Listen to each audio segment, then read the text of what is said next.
Hello, this is Terry with McHenry Creek Fishers, Martindale, Arkansas.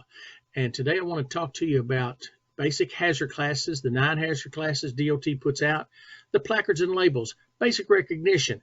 If you're going to be unloading trucks at your warehouse, unloading chemical containers, you kind of need to know what all these are. There's going to be things on the truck that may not even be yours, going to come to your warehouse, but recognition is always a good thing. So let's take a look at the 9 hazard classes. We've got mainly in the workplace, you're going to see flammable liquids, corrosive materials.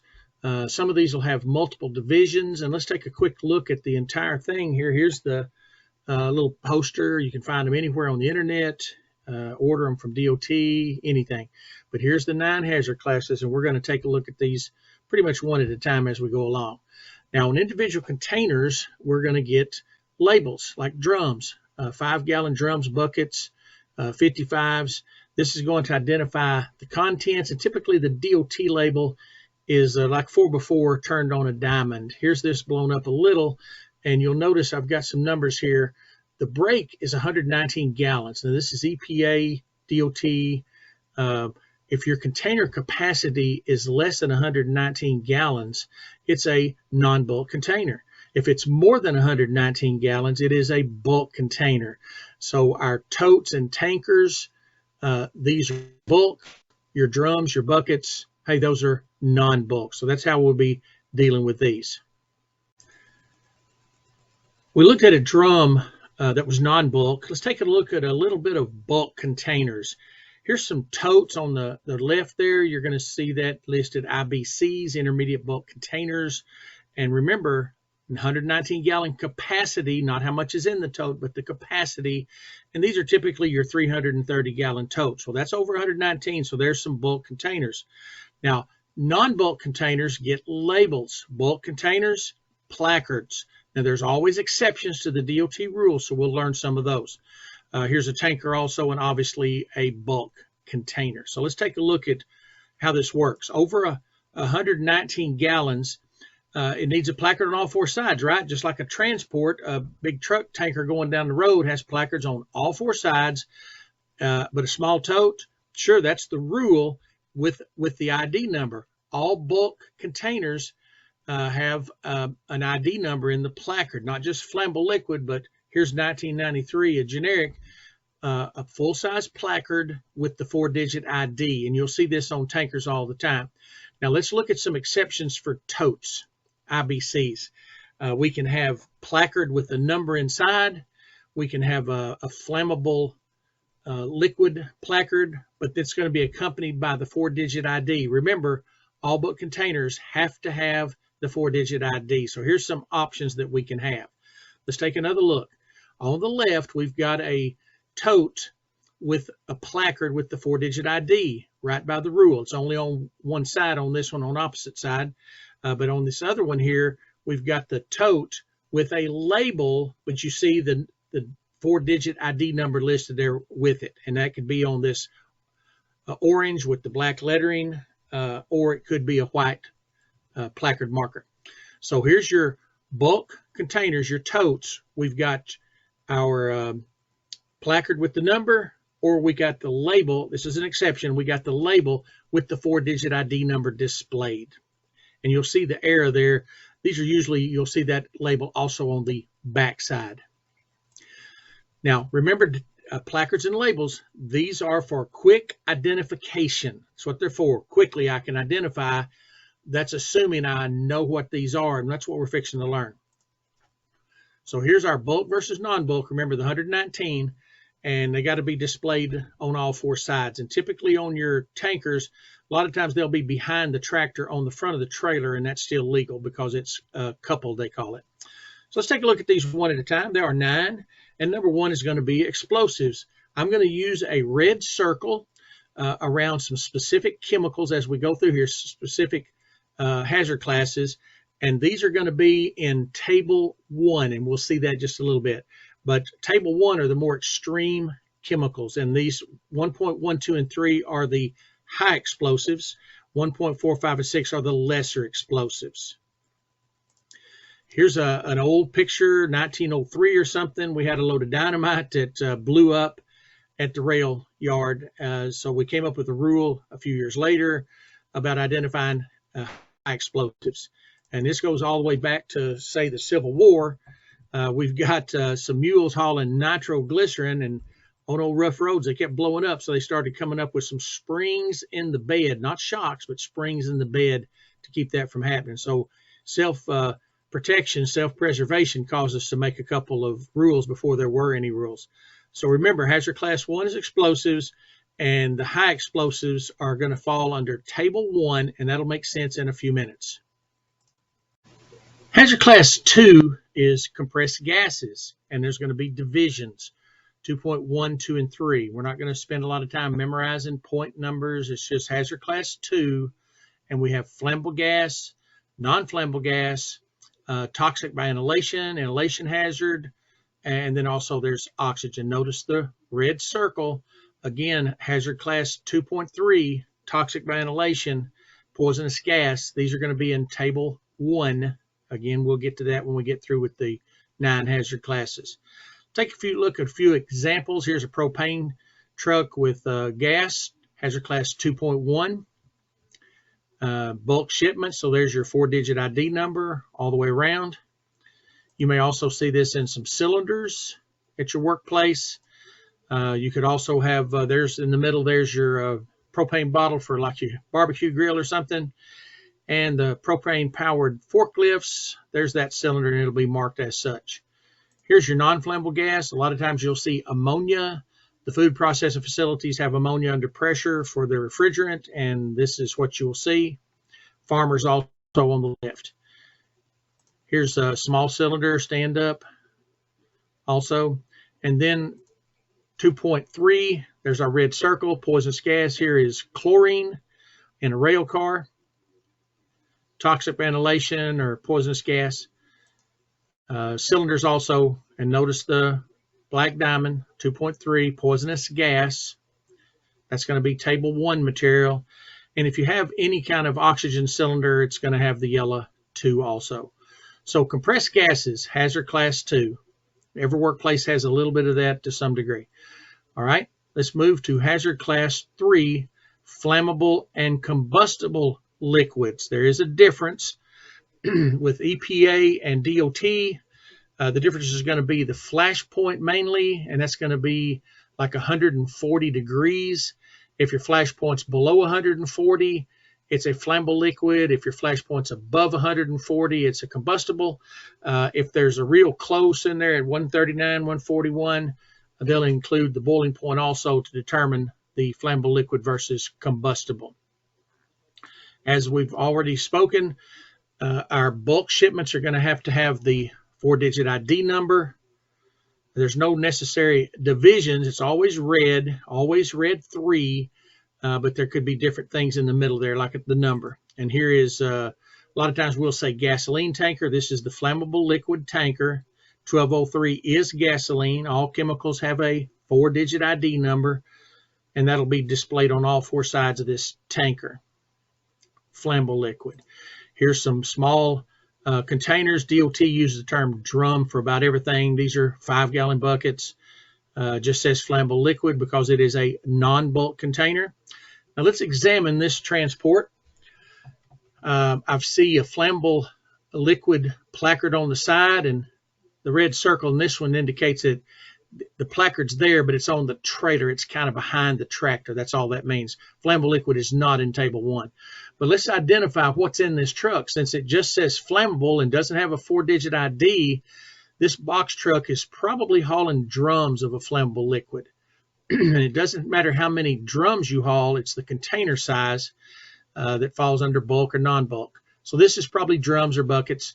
If he was hauling totes, IBCs, they're over 119, so then it would have the 4-digit ID number. So just a basic little lesson there. Sometimes you'll see it just says flammable, red 3. If you see the 4-digit ID number on a box truck trailer like this, that means they're hauling something larger like totes inside there. Again, flammable, combustible liquids, hazard class 3, no divisions. Very common in the workplace. Next one is Hazard Class 4 flammable solids. But remember, it's also going to be flammable solids and other flammable materials. There's a couple of things here that won't be solid. So we got some 4.1, 2, and 3 again, and notice the circle. 4.3, dangerous when wet. That's going to be in Table 1. So let's take a look at these.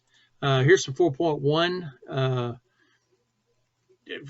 Strike anywhere matches, some flare material, fusey it's called here. This has to do with flares and such. 4.1, red, white, vertical. Spontaneous combustible, some of that is going to be liquid, and it's going to be like dangerous to exposure to air, usually.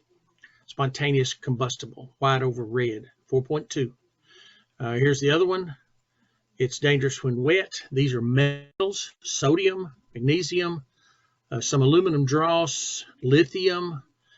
Dangerous when wet. Can't be exposed to any water, moisture. And that'll be Table 1. We'll have to placard for any amount we haul on that. So we'll take a look at that a little closer later on the tables. And there it is again, flammable solids and other flammable material. Let's move to oxidizers. Under oxidizers, Hazard Class 5, we're going to have oxidizers and organic peroxides. Notice the red circle. Some of those organic peroxides are also in Table 1. Don't know what you may have in the workplace. Some of these used to be pool cleaning supplies. Ammonium nitrate fertilizer falls under this. Organic peroxides, in a spill, they can create their own oxygen and heat if they're exposed to combustible materials like wood, paper, plastic, and some of those will be in Table 1. But that's Hazard Class 5, oxidizers. Here's Hazard Class 6, toxic materials. And we talked about poisonous gas earlier in Hazard Class 2. Now we're talking about liquids or solids. And if your liquid, let's say, can spill and produce a toxic inhalation hazard, little vapor cloud, it's going to get that black diamond. You see the red circle. So that's going to fall under Table 1 also. And here's a drum. This is, remember, non-bulk, less than 119 gallon capacity. Here is a tote, bulk, over 119. And got a little quiz here. What's the matter with this placarding right here? There's a tanker going down the highway. It could be anything. This shows toxic, but it could be a liquid or a corrosive. What would be wrong with that? Well, it's a bulk shipment, and it would require the 4-digit ID number and not just a word. Good guess. Okay, Hazard Class 7. This is radioactive. You probably don't see a lot of that at the workplace, but this is what it always looks like. And it is got the red circle, so this is Table 1 also. The worst material fall under Table 1. We'll get to those real shortly. Now let's look at corrosives. Hazard Class 8, very common in the workplace, acids and bases, caustics. Just like the flammable liquids and the others, the non-bulk gets the just corrosive on the label. Containers, and then the bulk shipment, here's one, gets the placard with the 4-digit ID number. Another tanker going down the highway, 4-digit ID. And here's a tote. Remember, it could be a bulk, has the placard, or the smaller container there, the drum is a non-bulk container, gets the label.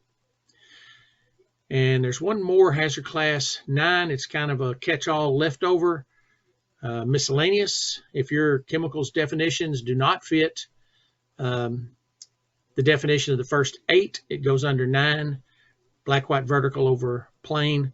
Fairly newer placard there, the lithium battery marking. One more thing on Class 9 miscellaneous. This is one of the exceptions also. If that's all you're hauling on the transport, you don't even have to placard for that. There's a couple other exceptions like that. Here's one, the dangerous placard. Now this is going to identify material from Table 2 that we're fixing to look at. This is the normal. Doesn't mean it's not dangerous, but the normal stuff, your flammable liquids, your corrosive and such.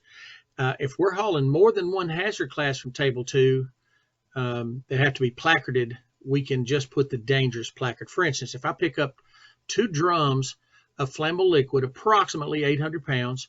I don't have to placard because I don't have to placard that until I reach 1,001 pounds of all the gross aggregate, it calls it, all the hazmat from table 2. So 2 drums of flammable liquid, I don't have to placard. Now, if I make another stop and pick up another drum of flammable liquid, now I'm over 1,000. Now I've got a placard for flammable liquids. Let's do that again. I've got 2 drums of flammable liquid, don't have to placard. Next stop, I pick up a drum of corrosive liquid. Now I'm over 1,000 pounds gross aggregate, 1,001 pounds. So now I've got a placard for flammable liquids and corrosive. Or I can just put the dangerous placard up. It means multiple hazards from table 2. So let's just take a look at this table 1, table 2. Here's table 1. The more severe chemicals, I had these circled in red. Here's your 1.1, 2, and 3, your high explosives, 2.3, poisonous gas, 4.3, dangerous and wet, 5.2, some of the organic peroxides, 6.1, that's your poison inhalation hazard, might be a liquid that if it's spilled, it could create a little toxic vapor cloud. And then hazard class 7, radioactive. You got a placard for any amount you ship of table 1 material.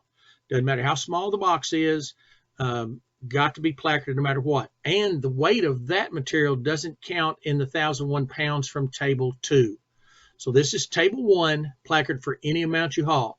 Now here's the beginning of table 2, the lesser explosives, your flammable gas, non-flammable gas, flammable and combustible liquids, and here's 4.1 and 2, flammable solids and spontaneous, 5.1 oxidizers, the rest of the organic peroxides, toxic poison, hazard class 6, unless again it can create a toxic vapor cloud when spilled, and that'll be in table 1, and then hazard class 8 and 9 and so on. So from table 2, let's go back. There's the first part of table 2. Here's the second part of table 2. You don't have to placard until you reach 1,001 pounds. So when you see these materials, that means there's over 1,001 pounds when you see it placarded on the sides and on the front and the back of the transport. Now there is permissible placarding. If I'm hauling 1 drum of flammable liquid, let's say, I can still placard for that as long as I have it on the truck. But again, table 1, table 2, table 1, the more extreme, you have to placard for any amount, and their weight doesn't count in 1,001. Table 2 material is the normal stuff we get in the workplace. We don't have to placard until it's 1,001 pounds. All right, take a look at a couple more things here. Here's some other labels you've seen. There's your hazardous waste label in the middle. Bottom left is orientation arrows, the up arrows. This is combination package of liquid hazardous material like gallon jugs or quarts in a cardboard box. They'll have to be on opposite sides of that box. Universal waste on the top right, and this is your fluorescent lamps. Some people say tubes and bulbs. It's lamps to be technical. Some of your other things. And then in the bottom, those are the limited quantity labels, ground and air. All right. Placards and labels. Here's the 9 hazard classes. Placards go on bulk shipments and labels go on non-bulk containers. Now, take a look. You can rewatch this anytime you want. It's just a basics run through of the 9 hazard classes and recognition. Part of working at the docks or anywhere else in your workplace when you have hazardous material is recognition, recognizing placards on trucks that come into your yards and labels on containers in your workplace. So there you go. Hope that helped. And this is Terry from McHenry Creek, and have a fun day. Thanks.